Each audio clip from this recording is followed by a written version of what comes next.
Bonjour à toutes et à tous, mon nom c'est Youssef El Jabri, je suis comptable et propriétaire des cabinets comptables Compta Service à Montréal.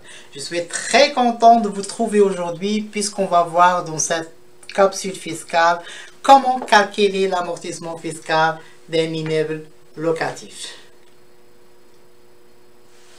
Si vous êtes propriétaire d'un immeuble locatif, vous avez certaines obligations envers vos locataires, dont celle de leur remettre le relevé 31. Également, vous avez certaines obligations en ce qui concerne le traitement fiscal des revenus. Par définition, l'amortissement fiscal, c'est littéralement du coût d'un investissement sur sa durée de vie utile. Pour qu'on puisse bien comprendre l'amortissement fiscal, je vais vous donner un exemple très simple et très clair. Supposons que vous avez acheté un bien locatif en 2020, duplex, qui vaut 500 000 $. À la fin d'année, vous avez compilé les revenus 25 000 $ et les dépenses telles que l'assurance, la publicité, intérêts hypothécaires, des honoraires professionnels, etc. Donc le total, 15 000 $. Donc pour la première année, le profit est de 10 000 $. 25 moins 15 000, 10 000 $. Donc, et vous avez aussi un revenu personnel de 90 000 $. Donc, il faut ajouter 10 000 $ et vous payez l'impôt sur le montant total.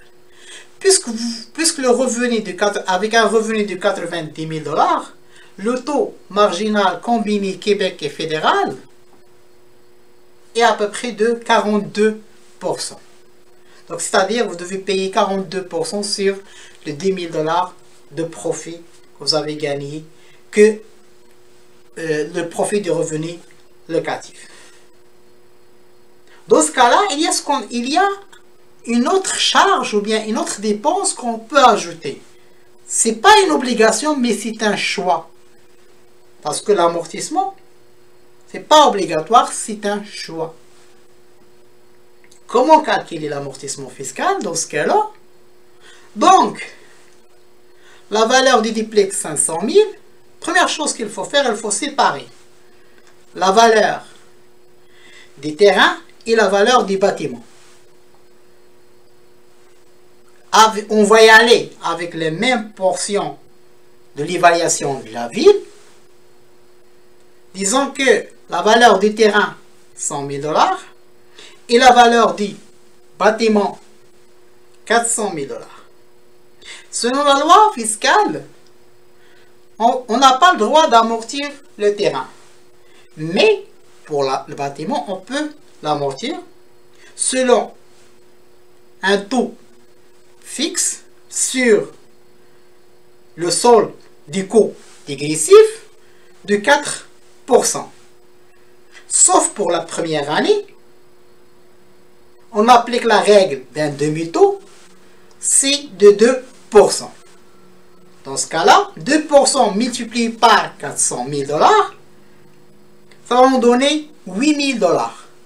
Donc, on peut ajouter une dépense, ou bien on peut déduire la charge d'amortissement du profit de 10 000 $. Donc, au lieu de payer l'impôt sur 10 000, on va payer l'impôt seulement sur 2 000 $.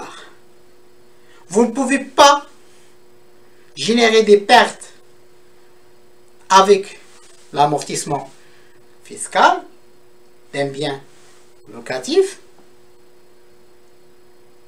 Et en même temps, il faut savoir aussi que au moment, à la date des ventes, il y a ce qu'on appelle la récupération d'amortissement. Ça veut dire tous les amortissements, vous devez l'inclure de vos revenus à la date des ventes des biens. Mais aussi, il y a aussi ce qu'on appelle, si vous avez des enfants, et si vos revenus augmentent, il y a un ajustement à la baisse sur les allocations familiales. En même temps, moi je vois si vous avez pris l'amortissement fiscal, c'est quand vous avez emprunté de l'argent du gouvernement avec un taux d'intérêt de 0$. Donc, c'est pour cela, c'est pas facile à choisir. Est-ce que on va opter ou bien on va choisir d'amortir de bien ou non? Donc, c'est toujours, il faut voir un fiscaliste ou un comptable pour déterminer le pour et le contre. Je vous remercie beaucoup. Si vous êtes intéressé à mes capsules fiscales, je vous invite à cliquer, liker et pensez à partager. Merci et à la prochaine.